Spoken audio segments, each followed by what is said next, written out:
Telangana speaker గడ్డం Prasad sir తెలివికల్లోడే అయితే ఆయనకు ముత్యమంతానన్న నిజాయితీ ఉంటే ఆయన కూర్చున్న కుర్చీకి కొంచెమన్నా ఇలువ ఇస్తే పార్టీ ఫిరాయించిన ఎమ్మెల్యేల మీద వాళ్ళ నియోజకవర్గాలకు పోయి పబ్లిక్ను అడిగి విచారణ చేసే దమ్మున్నదా? అగో బాలన్న ఏమంటున్నావే అంటారా? అన్నది నేను కాదు నాయనా, ఇగో చూడురి. ఇవాళ బీఆర్ఎస్ పార్టీ వాళ్ళు గెలిస్తే వాళ్ళందరినీ కాంగ్రెస్ పార్టీ వాళ్ళు చేసుకున్నారు. కాంగ్రెస్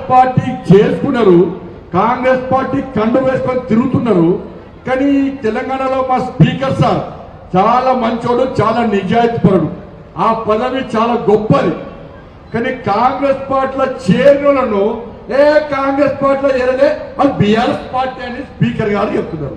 ఇనరా, దేశం కోసం ధర్మం కోసం దేవులాడే తెలంగాణ కమలయ్యకం కేంద్ర సహాయ మంత్రి బండి సంజయ్ సార్ ఏమంటుండో ఇంకా మస్తుగానే అన్నాడు. మొత్తం ముచ్చటి నుండి వాళ్ళు కండువలేసుకునేది కాంగ్రెస్ పార్టీ, వాళ్ళు సంసారం చేసేది గాంధీ భవన్ లో, జిల్లాలలో సంసారం చేసేది డిసిసి భవన్ లో.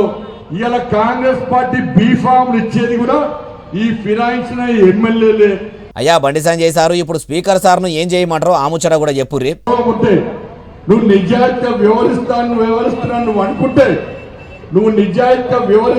అనుకుంటే ఎవరైతే ఫిరాయించిండ్రో ఆ ఎమ్మెల్యేల నియోజకవర్గాలకు పోయి ప్రజలను అడుగుతారు, నువ్వు వీళ్ళు ఏ పార్టీ, వీళ్ళు బీఆర్ఎస్ పార్టీ కాంగ్రెస్ పార్టీకి పనిచేస్తున్నా, బీఆర్ఎస్ పార్టీకి పనిచేస్తున్నా, నువ్వు ప్రజాభిప్రాయ సేకరణ చేసే దమ్ము ఇలా గౌరవ స్పీకర్ గారికి ఉందని చెప్పి ప్రశ్నిస్తున్నా.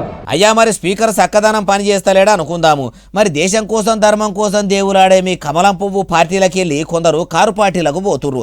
ధర్మం కోసం దేవులాడే మీ పార్టీని కాదని ఎందుకు పోతుర్రో మొదలు అరుచుకోండి సారు.